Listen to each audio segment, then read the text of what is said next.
Thanks again for tuning in to our Enlightened Conversations, where this season we are deep diving into some tough topics with our guests. I will also be sharing some enlightened conversations with my favourite intergalactic being, Ralph, from my book, Conversations with Ralph, as well as some new, never been heard of conversations with them. You hear it all here, real, raw and rare, and all shared in an enlightened way. Hi everyone, it's Michelle Lightworker here and welcome to Enlightened Conversations. I have a wonderful guest. Jules Cardillo is joining me today, and welcome. Hi, how you doing? Yeah, I'm good. Now, for those of you who don't know Jules, I would like to introduce her to you. It's my first interaction with her myself, and I'm super excited to connect. She does some wonderful things in the world, apart from being here and joining us on this incredible conversation. She's also a Zen Thai Shiatsu therapist and educator, an intuitive mentor and transformational facilitator who is passionate about the healing power of touch and working with people who are ready to shift their energy, release blocks, and move forward in their lives. Always helps, doesn't it, Jules, for people when they're actually ready to do that kind of work. Whether you're experiencing blocks or disease in your physical body, challenges around love, relationships, problems with business or finances, Jules can help you become conscious of the fears, the doubts, the beliefs, the emotional patterns that are keeping you stuck, confused about your direction, holding you back from the magic within and your true essence. And in her work, she creates a space for you to connect with your own innate healing abilities. I love that. Feel supported, step into your strength, and connect with your inner wisdom. And one of her taglines is change the rhythm of your vibration and create a profound positive change that ripples out into all areas of your lives. Welcome, Jules. Thank you very much. It's interesting, even though we've not had a connection on this particular platform or in life before, I kind of feel like there's a symbiotic relationship going on between what you do, what you're passionate about in terms of the transformational process, and what I've walked in my life, and also I'm very passionate about talking about at the moment. And this particular episode is kind of coming on the heels of a few episodes where we have actually been talking more about our owning our triggers and owning our imprints and owning our unresolved emotional business, and how when we do that, when we resolve it, we do step into a real more manifestation of who we are, basically. And that's kind of interesting that that's in your bio, that you talk about that. Yeah. Do you know, like coming into your 50s or even before, yes, which is what I stepped into last year. And before that, the cycles of, each decade of where you're at personally as well. So with you talking about the triggers and moving through that as a manifestation as well and transformation, a lot of people, I had this conversation with someone yesterday, a lot of people think triggers are a bad thing, whereas I see them now as growth. Yeah. Because if you're going to sit in the trigger, which you can for a while, you're going to unravel it in layers, and then it's going to come through as an experience rather than a lesson as well. So it's almost like you're going on a journey, right? Like it's almost like, when you go on a journey, travel to a different country and go, we don't know anything about it. We just know it's there, right? And something's prompted us to go check it out, and then you go on the journey and it does become much more of an experience. A lot of people could be afraid to go there because they don't know about it. Like, exploring the unknown can be scary, but then you allow yourself to be immersed in what it is in that culture, what it is in that, space.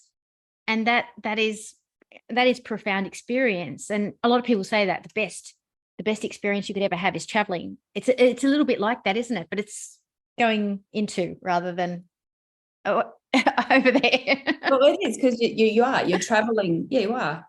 You're traveling within yourself and the experiences that you've had with yourself and with others. So everything's a relationship, like everything.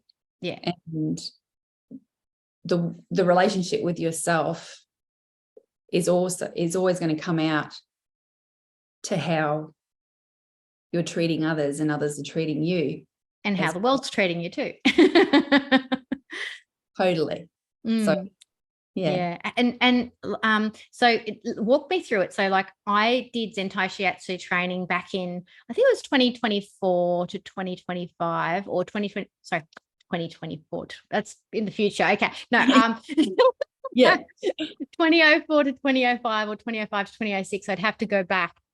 But I was extremely, I'd just come off the bat of holistic diploma of holistic counseling, where we had actually gone into our internals and gone exploring and done a lot of healing to do that. And then I went and I did my Zentai Shiatsu, which was great because there's just so much emphasis on everything being connected, and you're healing one aspect and then it heals the other, and you're connecting to your meridians and your energetics, and for me it was just a beautiful accompaniment to learn of after doing that, because it really helps people, especially who can't visualize, to kind of be more in their body. If you can target an area and people can identify with the feelings of that area as well.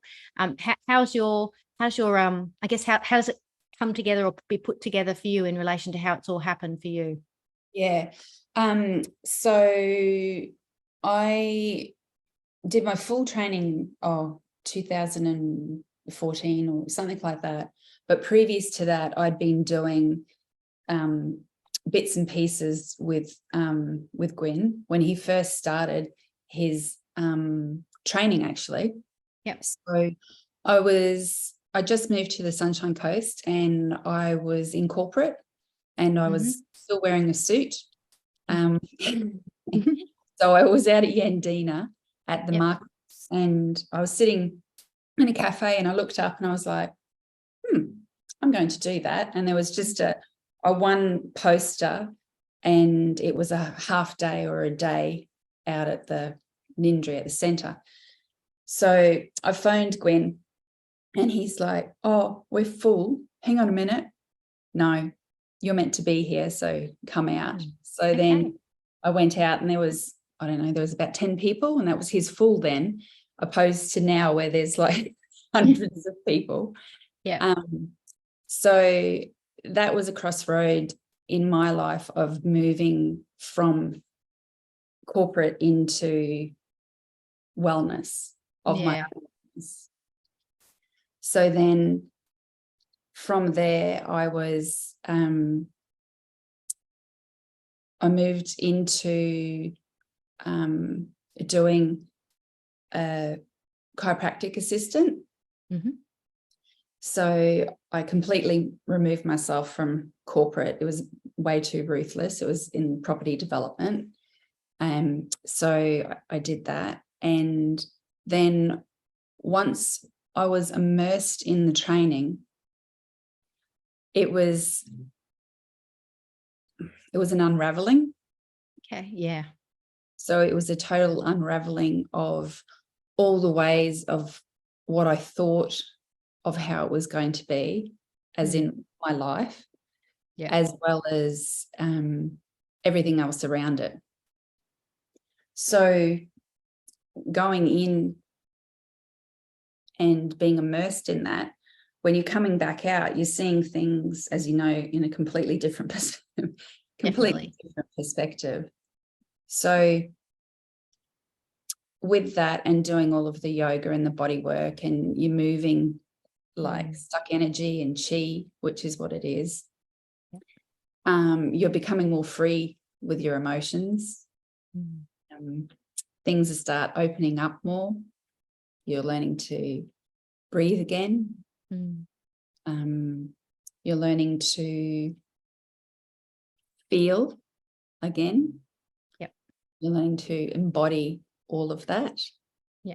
And the beauty of it was being around a lot of people who were wanting to be involved in that as well. And yeah, it's very validating, isn't it? It's like you're not the only one, and everybody's going through that process, and there's ownership there. There's a collective, vibe of ownership and love at the same time, which makes the journeying of the unraveling so much softer and more beautiful, rather than, yeah, I know it's a beautiful. For those of you who don't know, Gwyn Williams on the Sunshine Coast at the Indera Healing Centre, he sets up a very supportive environment for people to support each other in that fashion, and my hat's off to him for that. He really does come from a genuine place of love when it comes to healing, and not a perfectionistic model.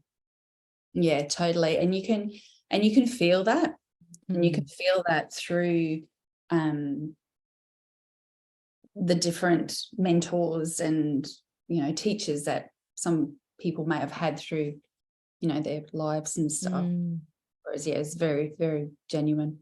Yeah, definitely. And so in that space, and you obviously walking it yourself, and that's very powerful. I do believe that too. Like, and I think we can also, if it's the right kind of setup, we can also then come from a real perspective of everybody's journey of healing is slightly different too. Like there might be some similarities, but we all have a different way. We can respect that, because our way might be really, really profound, but it might be completely different to someone else's. And it's instead of judging their path or the way it unraveled for them as wrong, it's the opposite, because we've had the opportunity to respect our own.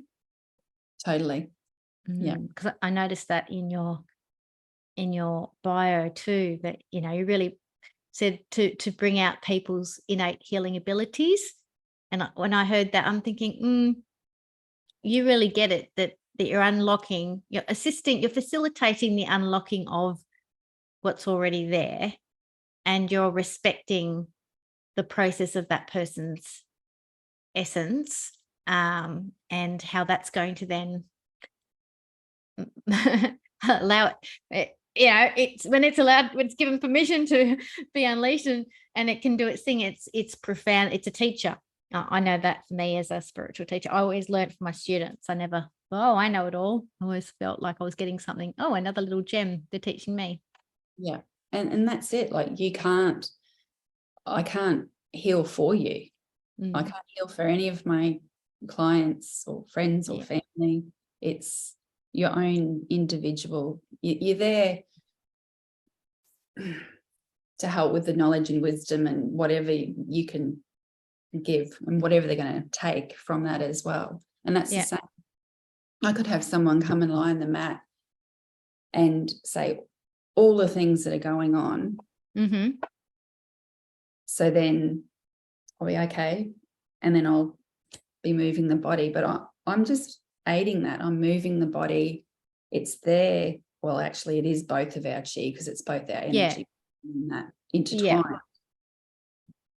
However, it's themselves, that their innate body and wisdom is healing itself with that. What are the biggest challenges for you when it comes to working with people who have something that they need to shift?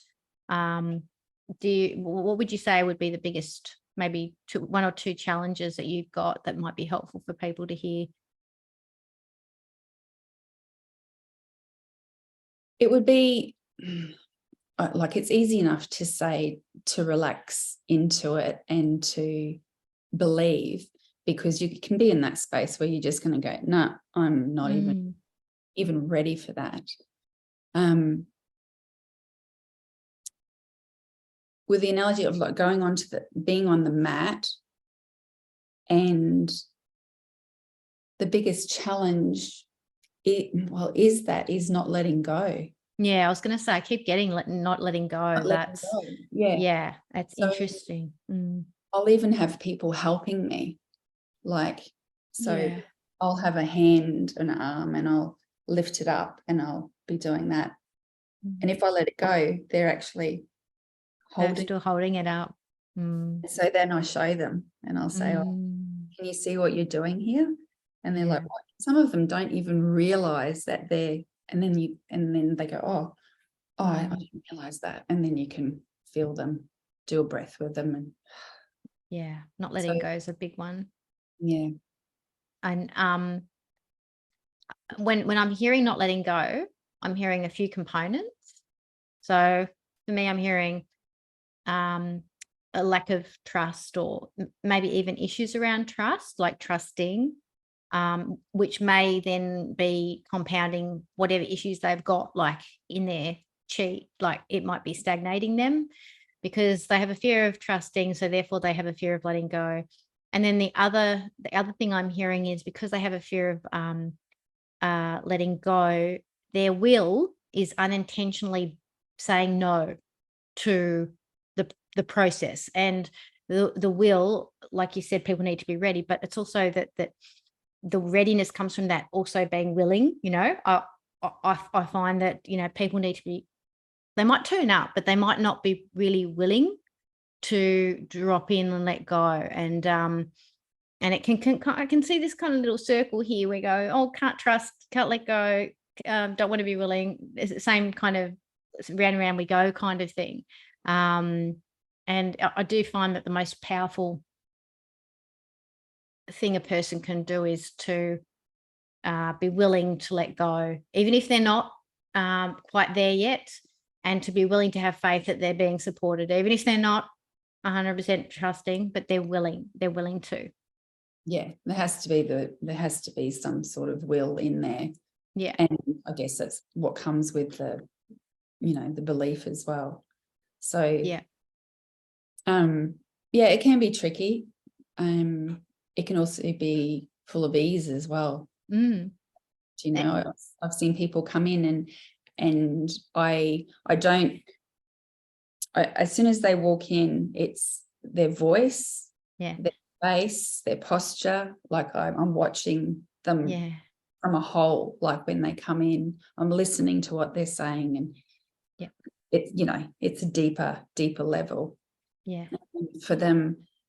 So I'm seeing them at that state to then, once they are up off the mat and they look younger.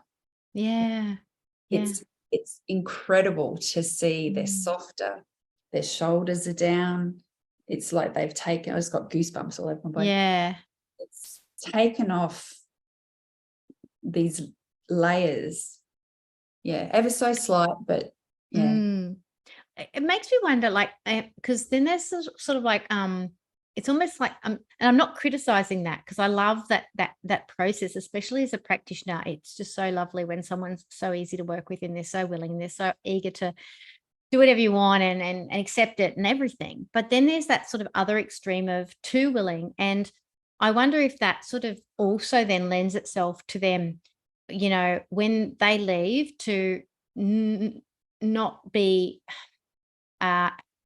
unless we've brought it to their attention, of course, and had a chat about it, but to take on too much of the world, to be holding too much energy for others, to be placating and to be yes people too much, and that kind of thing, to the point that it's then burdening their nervous system, and they're burning out and all those things. And so yes, it's a big one, that one, I find too, the taking on of, you see the transformation, because that's they're back to who they actually are authentically.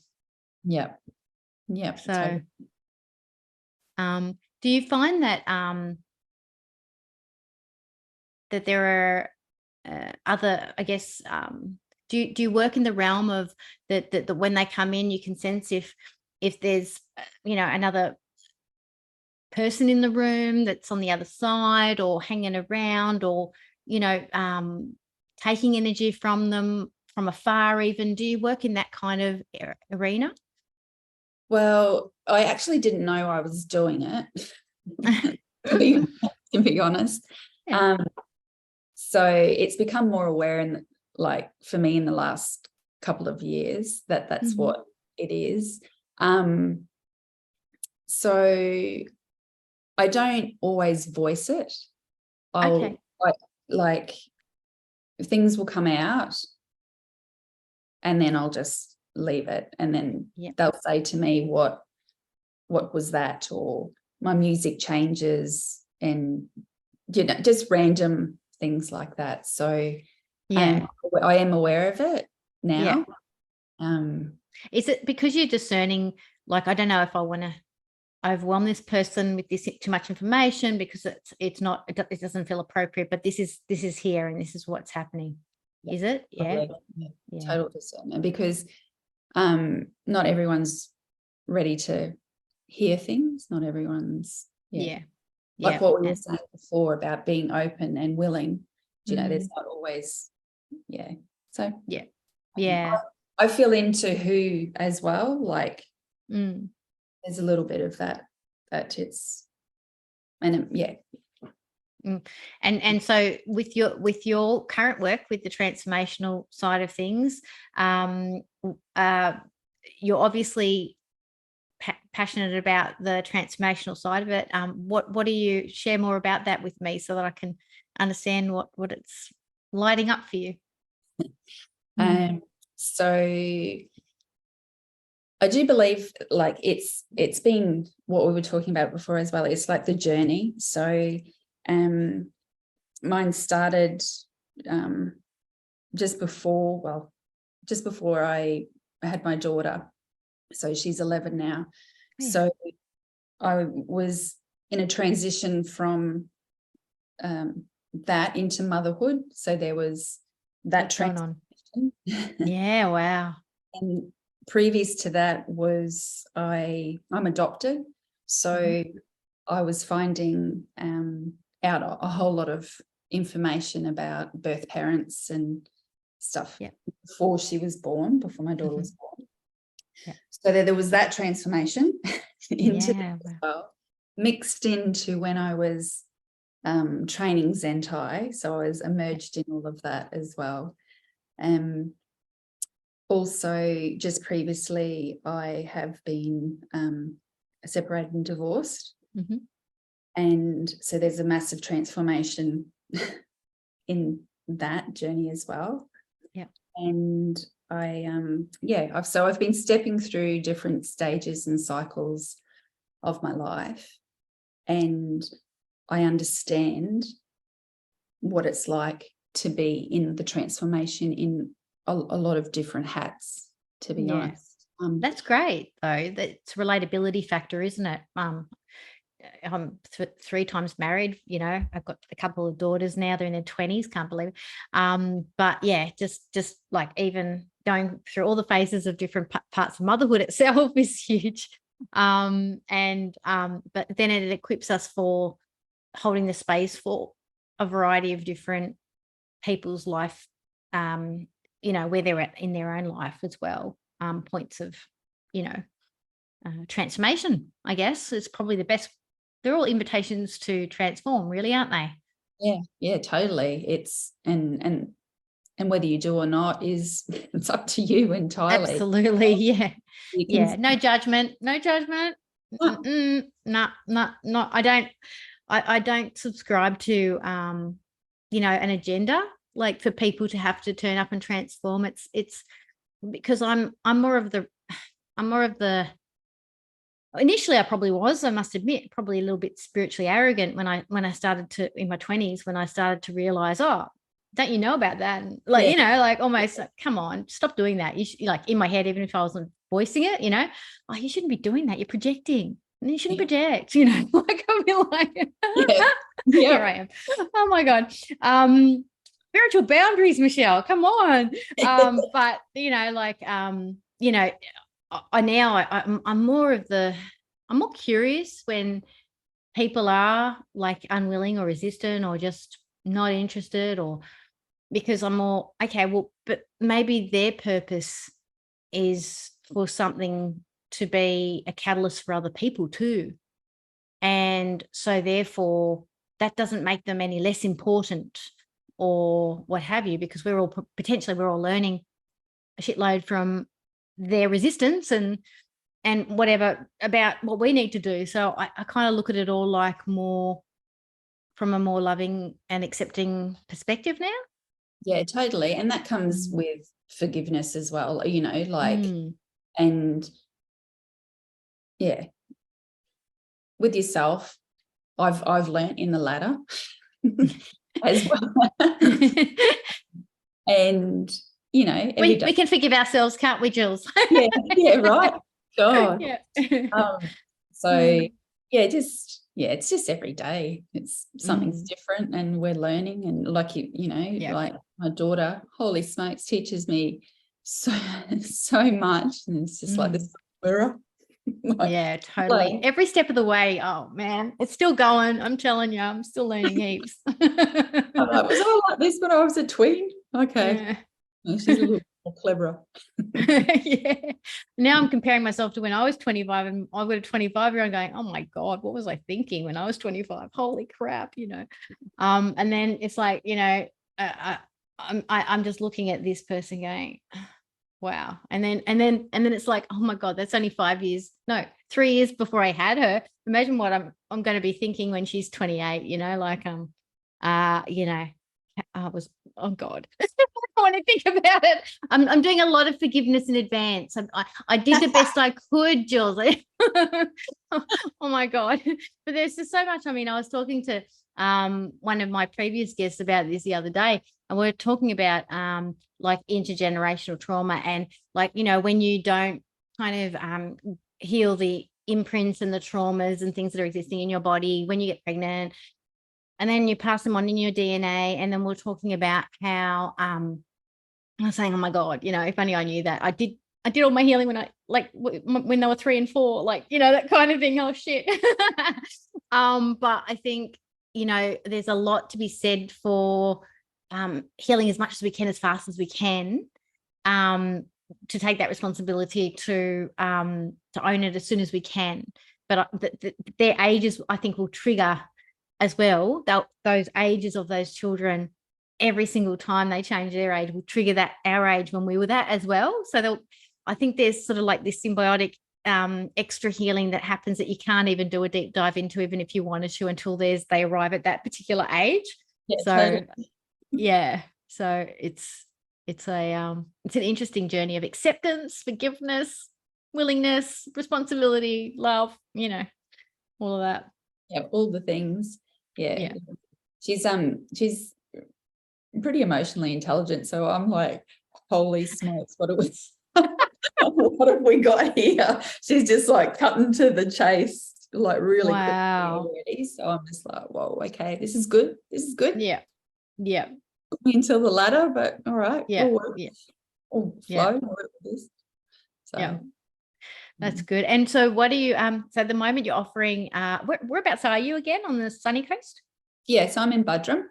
Oh yeah. And so you're doing primarily, are you doing the body work, or how do you actually work? Are you predominantly seeing people face to face, or remotely? How does that work for you? So the body work is, so I've got a home-based clinic. So that's where I do the body work. And yeah, so online, everything's totally accessible now. So so I can also do that from there. Well, obviously not the body work, because that's hands-on. But I also travel up to far north Queensland. That's where I'm originally from. So I do body work up there as well. Do the Zentai up there. Lovely. So do a little bit of a trip occasionally, do a little bit of a trip up to the North Queensland. That's nice. Yeah, so I was it started like I was holding circles up there. So I got asked to go up there, and so I did that. And so then I'd take my mat and I would encompass both of them, like do both, and then it ended up being a thing for a bit.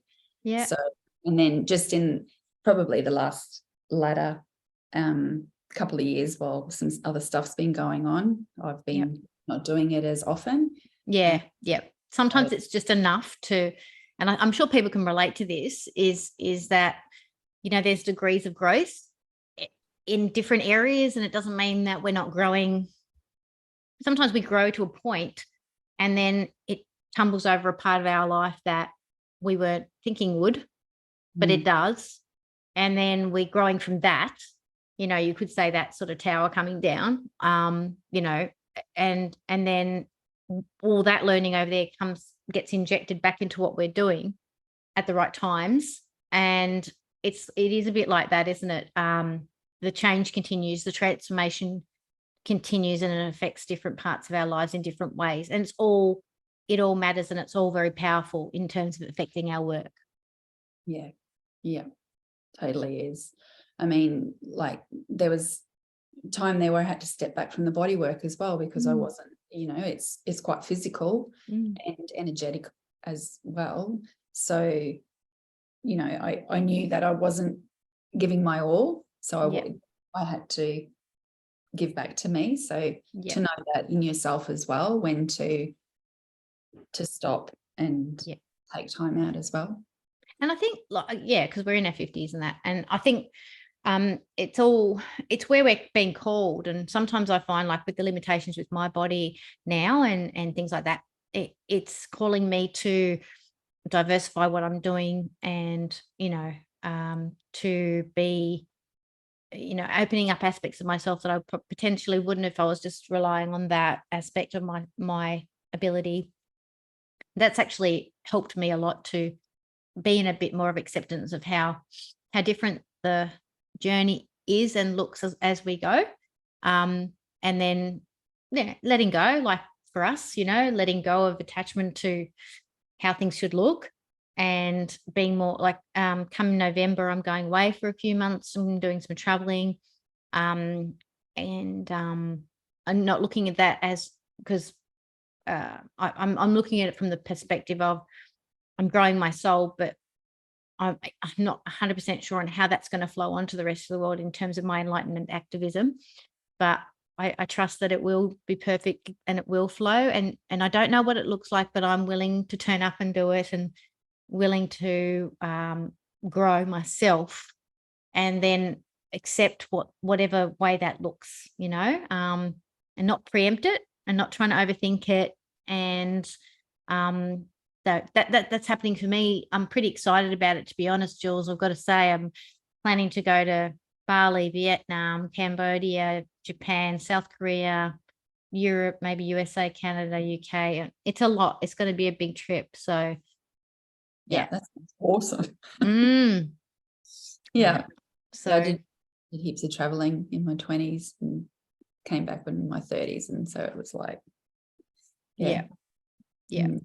well, we're looking at sort of, it's kind of like trying to plan it, but not plan it too much, almost like, where are we going to be called? And so it's a little bit different. And I feel like that in and of itself, every trip I've planned in the past, I've got like, freaking itinerary of what we're doing, when we're doing it, every day, to the thing. And and I love that kind of thing, don't get me wrong, I love that. I love being super planned, but this is going to be a little bit different. We're going to more feel into the energy of where we're being called. And then, do we spend a week here in Bali and then head off to Vietnam, or we go there, or what do we do? What's calling? And I kind of feel like that there's a healing in that as well, just going where you're called when you're meant to. Yeah, totally. Because like in certain, going back to that ancestral, as well. So there's certain pull to different areas and countries, and that to where, like, your soul's being, and you feel at home wherever that may be. And that's, find that in traveling as well. 100%. Like when I was 13, my mum took me to Cyprus because we had some stuff over there with her ancestors that she needed to look at. And when we arrived in Cyprus, I was like, oh my God, I feel like I'm at home. Like I literally did feel like I'd flown home, and it was the weirdest feeling. I was 13 and I didn't feel at home anywhere at 13. So it was just like very awkward, weird teenage years. But, when I got to Cyprus, I was like, oh my goodness, this is this is, yeah, this just feels like home. I could live here, you know, that kind of feeling. So it would be interesting to, yeah, just to follow the bouncing ball and see where it does feel like a bit more home. And I'm wondering whether I work a lot like energetically with like souls that haven't passed over and helping them to pass over on a worldwide kind of remote basis. I just do a lot of that just because I can, and I'm guided to do that. So I do that. And I just wonder I wonder, sometimes I don't know until I go to an area that's what I meant to do there. So I'm just wondering whether that's going to be part of it as well, because that's part, for me, that's part of lightening the planet and helping souls to move on so that they can come back around and help the planet again. So I'm just wondering how much that I'll be involved in terms of the transformation, to keep transforming things. It'll be a journey. A big one. Yeah, big journey. So where have you gone that you've loved? Tell me. Maybe this is part of it. Maybe I've got to talk to you about that. Maybe.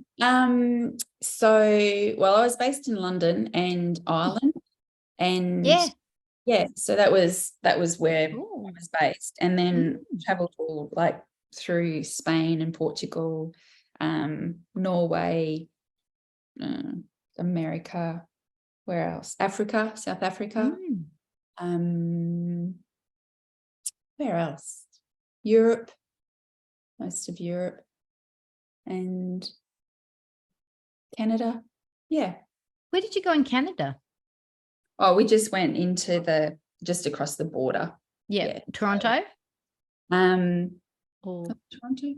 Was it from US side or was it from US side? Yeah, Toronto, like that. Yeah, we did that in 2018. That was awesome. I love that.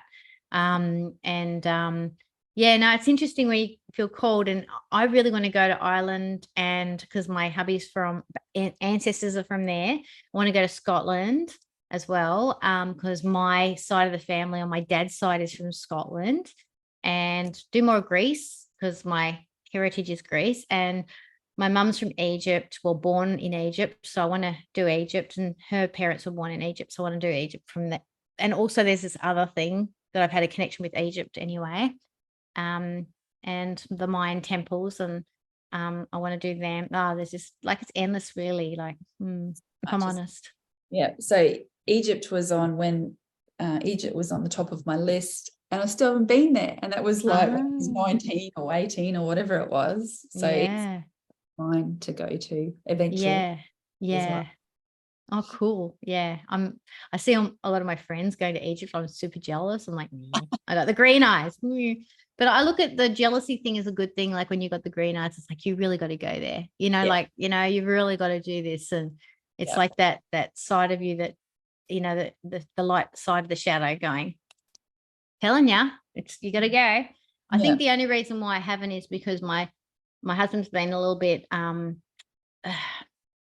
there's been a little bit of issues around Egypt safety wise, and he wants to make sure we're super safe, which is fine. That's perfectly okay. We'll make sure that we feel that when we go, but that's probably delayed things somewhat over the years, but totally. It's a little bit different. So your plans coming up, have you got anything happening for you that you're excited about for the rest of this year or early next year? The rest of this year we've got a retreat. So retreat in September. That's the Mirror of the Soul retreat. So with Leanne. Oh, great. Yes. So we'll be doing that. That's always quite cool. We did one in May. So what else? So we've got that, and that's basically it. Taking it a step at a time, see what presents itself for you. It's always it's been evolving, and it's been like, I'm just been going with the ebbs and flows at the moment of what's happening. So absolutely. And so are you facilitating? Are you assisting facilitating, or are you attending with the Mirror of the Soul with Leanne Barefoot Medium? Assisting. You're assisting? Yeah. Okay, cool. I wasn't 100% sure. Well, that's exciting. Go you. super exciting. So, I'll be doing the Zentai. So I'll be doing Zentai sessions, and in the morning doing the yoga and the qigong. And then I'll probably do a little bit of teaching in some of the parts as well. But it's primarily is Leanne, but I've been being mentored by her for a while. So it's definitely bits and pieces. Yeah, awesome. No, Leanne's awesome, and it's great. And so, are you available for that kind of assisting and for other people, or are you happy to put your hand up just so that if anybody's listening, if they need someone to support them on a retreat? Well, well, maybe. I can't see why not. Like, there's always options. So open to that. Yeah, that's good to know, because I'm a big one. I've done retreats in the past and things like that. And for me, it's really nice when you've got that support, that there's strength in numbers, and so far as holding the space and good people who are genuine, and you're obviously a genuine person, and have your heart in the right place and have your intentions in the right place. I love that you respect people and their innate abilities to heal, and that's always profound when I hear that, because I know people might think, oh no, that's not such a big deal. It's a huge deal, because that you have other people that just go, oh, I know how to fix you, or I know what you need, and I'm gonna do this for you. And it's completely different energy when you actually believe that someone has the innate abilities, that we're just here to support the facilitation of opening that up. Yep, totally. Yeah. It's massive difference. So I really respect it. So it's good to be able to share that with everybody, and to validate you and the way you work. Thank you. If there's anything you want to talk about, I'm up for it. If you wanted to ask me anything, if you have any questions, if you want to talk about any particular topic, I'm open to holding space for that. Yeah. Okay. So with your work, I've got a feeling that I think I went to one of your movies opening something at some stage. So has your work changed, morphed into something different since then? Oh my God, always morphing. Let's see. I might have been, gosh, there's a couple. It was I was in The Cure with Emmanuel Etier. And then there was one, Arenda, with Lana Marconi. Oh, you were there? Oh, that was cool. Yeah, that was on the Sunshine Coast. That was 2018 now, wasn't it? Like 5 years ago. Okay. About this time 5 years ago. Yeah. It's interesting. I fell into being in her movie from, gosh, I'm just trying to work out how I was supporting one of Lana's films, from the point of view of I'd been asked to be a speaker after watching The Resonance. I met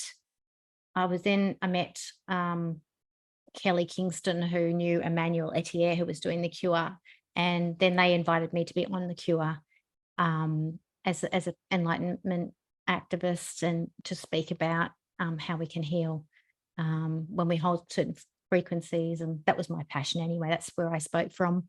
And then I met Lana, because I obviously been representing her an opinion about one of her films, but then I met Lana in person because she came over to Australia shortly after I'd done my work with Emmanuel, and she knew Emmanuel. Anyway, long story short, we ended up just having a great old time on the Gold Coast at the Paradigm Shift, and touring around Tambourine Mountain, just having fun. Just showed her and Stephanie, her friend Stephanie Nassas, who is now a great friend, around. And then I got invited to be in her movie. And that's when I went over to Toronto in 2018 and 2017. I went over there. And then, I must have met her in 2017, not 2018. And then I got invited to contribute to doing she started a TV channel, 5D TV, for a while there, and I was producing shows for her TV channel, and I'd been doing podcasts for a while. And so and then I did it's a long story, but I did an enlightenment activation series based on the 12 principles that I live and work by. And I was doing like the opposite of each 12 principle, and honing in on it. Like, one of my principles is honesty, so I was focusing on dishonesty, and I was talking about how dishonesty, we can poo-poo it, but how it could be an activator for our enlightenment, how experiencing dishonesty in our life could do that. And so I'd done all that like myself, and then she invited me to be an executive producer on her. It was just kind of like, and then I started doing that, and then I got called into the HR world to do more with learning about corporate and learning about how I could make change within organizations. So my gosh, yeah, like I've just like morphed, and then I got guided back out of that and more into global issues, and more talking about more global issues and how we can help the planet on a big scale. So I'm sort of more now, I'm kind of more in that sort of hobby retirement phase, because I don't have to work because of the work I've done. I'm now at that space where I'm fully able to go wherever. I don't have to have that monetary exchange to do this work. And a lot of people do, and that's fine. It's just, I don't need it. So I'm sort of free from that, and I'm just kind of following what is growing more. And I don't know if it's more movies. Like I do have ideas for movies, but I think it's, at the moment, it's more just talking to people like yourself who share similar views, and just sharing space and seeing what comes out of it, what comes out of that, for the world, really. What does the world need to hear? Kind of get out of my own way a bit when it comes to the shows. Yeah. It's pretty huge, getting out of your own way. Yeah. And letting go, like, have been a perfectionistic, person, and just to like in life, just to go, look, it doesn't have to always look a certain way, and it can be to other people, oh my God, you were doing that, but then you're doing that. Who are you, and what are you doing? And it's it can look like that. Yeah. And it's like, well, hey, yeah, it does look like that a little bit sometimes, and to be okay with that. It's almost like there's perfection in the mess of what that looks like, because the messages are always, I feel that the messages, wherever I am, whether it's producing a movie or in an enlightened podcast, or HR manager doing training, or with a client coaching, or wherever it is, it's always going to be the clear messages of what spirit wants to come through, basically. So, well, it is like, with my other hat, I do virtual assistant stuff. So it's and it's more, the background work on websites and programs and pieces like that. So even in that, I'm bringing that essence of the Zentai and the, all the learnings and teachings from that, and all the other bits and pieces into that, like what you said with the HR, with the corporate type stuff. Absolutely. It's part of you. So you just do it. It's like, it's not and what I found from going back into the kind of realm of more corporate world and things like that, from having a bit of a break from it, was that it's becoming far more normal now for people. The language is changing. People are gravitating more to a work-life balance. It's more normal. It's not as woo-woo as it used to be. Talking about energy, talking about breathing, talking about meditation, talking about stress relief is the same as talking about, for us, shifting our energy. It's the same thing. It's just, and you find people now, you're not the odd one out. I think I used to feel a little bit like the odd one out when I was around that kind of crowd, but I don't feel that anymore. I just feel like I had, at one point, I had a boss who had recovered from cancer about, it was quite a few years earlier, and that precipitated her change in who she hired and why she hired, and the kind of people that she wanted around her, because she'd gone through a journey herself of cancer recovery. And I thought, that's it. Like, you're not woo-woo. You got all these these other skills, and you've also got the holistic approach to life, and then you can definitely merge those together. You don't have to be outside of that world to feel like you can bring those two worlds together. Yeah, totally.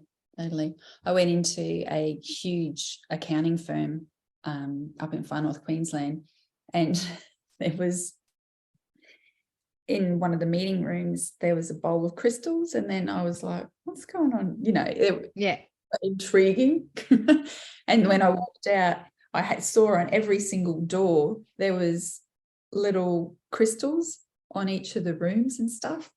So I said to the CEO, who I knew, I was like, what's going on with all the crystals and stuff all around? And there was like the salt lamps, and it wasn't incense burning, but you could smell oils, but there was all sorts of things going on. And so that's part of our wellness packages, that they get, all these bits and pieces now, and they do, all the courses, and they've got meditations, and I was like, this is awesome. Yeah, it is. And then you've got more HR people who were like me, hiring people who they want to, fit the culture that the organization is saying, we want to be more holistic. So then you've got the demand completely changing about the kind of people that you want in your organization too, to support the energy, which does increase the productivity, because you don't have a whole heap of people backstabbing each other and going, competing and acting like, teenagers at school or whatever, that whole kind of thing. So then you find that people will stay in jobs longer at a place where they can actually feel like they're coming into a holistic, space. So you keep your staff happier, they're happier, they stay longer, you increase productivity because you don't have to train people all over again, which takes time and money. And all in all, you end up becoming a more profitable company. So it's much more win-win to maintain that kind of workforce and intention for your work. Yes. Yeah, totally. Yeah, I did say to her, what did the older partners have to say about all of it? And she was like, no, they're on board. They're all good. Good. Yeah, good. Yeah, I find that too. Like I worked in aged care for a while, and as their HR manager at one of the local community agencies, and there was, there's a lot of wisdom in the elderly community that kind of slice through the BS, and they know it's not all about, there's more to life, because they're having to face that's sort of end life stuff, and relationships are important. They get time is important. Being present is important. Being genuine is important. Not fakery and all that kind of stuff. So there's a lot of wisdom that we can, it's good when you have people that have done the inner work, and they're an elder, in that respect, because you can then feel like there's no barriers to, keeping an open mind and sharing, and relationship with intention gets stronger when you have people in numbers, especially when you have people who are elderly, who are holding that energy. Yeah, and they come to, the certain point of their life where it is cutting through all the bullshit. They have no time for bullshit, and it's like, I know, like with my mum and dad, some of the things that comes out, I'm like, whoa, okay then, straight to the point. There's no messing about. It's like, okay, say how you really feel. Yeah, exactly. I guess I did have one question come up. When you have somebody who has some physical stuff that is presenting, and they don't know what it's like, when they don't know exactly what's causing it, they can't identify what's causing it, and they're feeling that sort of depression and that grief, what would you say to that? What words would you have? Because I've had that recently in my family, where I have somebody who they can't quite identify what's going on. They're a bit debilitated. What words of wisdom would you say to that? I'm just thinking of one person in particular. They want to be able to spend time with someone, at least. Like, they just want to be heard and seen. They don't want to be ignored. So I've got a particular gentleman, he's older, who comes to see me, and he's very lonely. And he, at a certain point of time, like, they become insular and they don't sometimes get the physical touch, which is a loving, caring touch, as well. So to do that, for them to feel safe, like, it's a really heart-centered process for me to be able to help them with that. So it's from a heart to hand. That's what they say in the Chinese medicine. So your shen is in your heart. So it's from here, and it's your hands and are an extension of your heart. So from that, I just basically let my heart and hands do the work. Yeah. And from a perspective of, if anybody's listening and they have anybody around them that has depression, sometimes it is really about that, isn't it? It's just about holding that heart space, extending that as much as you can to that person and allowing that to envelop them, but realizing that all we can do really, I think, from our perspective, I know for me anyway, is to hold a peaceful vibration and positivity, because you can't shift someone. Sometimes the thing with depression is it's sometimes there for a reason. It's actually there because there's something needs to happen for that person, and not to feel like we have to try and fix it, I think, is a really important one. I really love the way you describe that, because it's often that it's just that we have to it's literally just sending that love to that person, and obviously with the body work you can do that on a more physical level, which is beautiful. But yeah, often we feel powerless over other people's depression, that when they're whether it's from a condition, a physical condition or not, it's still the same, isn't it? That sort of feeling of powerlessness. Yeah. And you go into your first initial responses, like, oh, like what you said, I need to fix this. How can I fix this to make you happy? Like, you can't. It's not you're not doing the depression, it's not. Yeah. And it may just be that you're there. Do you want a cup of tea? Just being there. Even sometimes, how are you, will do that trigger response of, I'm this, and this. So sometimes I'll put a bit of a spin on it, and I'll make a joke, and depending on what's been said, and kind of, and make it a little bit lighter, yeah, it could, because it can be so dense. Yeah, it's just dark and dense. So with doing that, it's just a little on the door. Just a little bit. Yeah. Absolutely. Thank you.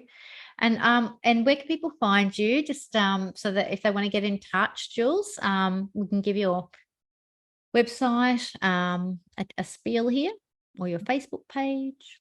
So my website is juliecardillo.com.au, and the Facebook is Jules _, I think, Rhythm of Your Vibration.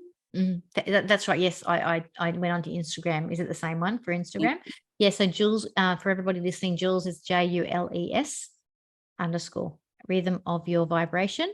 Yes. Okay. Beautiful. Well, thank you so much for joining me today for Enlightened Conversations. We went everywhere, didn't we, Jules? Yeah, we certainly did. Woo! I love it. We traveled the world. We went inside. We went on the mat. We were in corporate world. We were with children as parents. Everywhere. I love it. Thank you so much again. And that's the way it should be. That when you're holding an enlightened conversation, anybody talking to anybody anywhere in the world, just holding the space for wanting to hear each other and, see what wants to come through with what we're talking about. And I really enjoyed it, Jules. So thank you for joining us. Thank you so much. It was fun because we didn't know where it was going to go. We didn't. No, exactly, which is great. Letting go is a good theme for our conversation. Yeah, totally. All right, everybody, thank you so much. And we look forward to you joining us for another Enlightened Conversation, same bat time, same bat channel next week. Bye for now.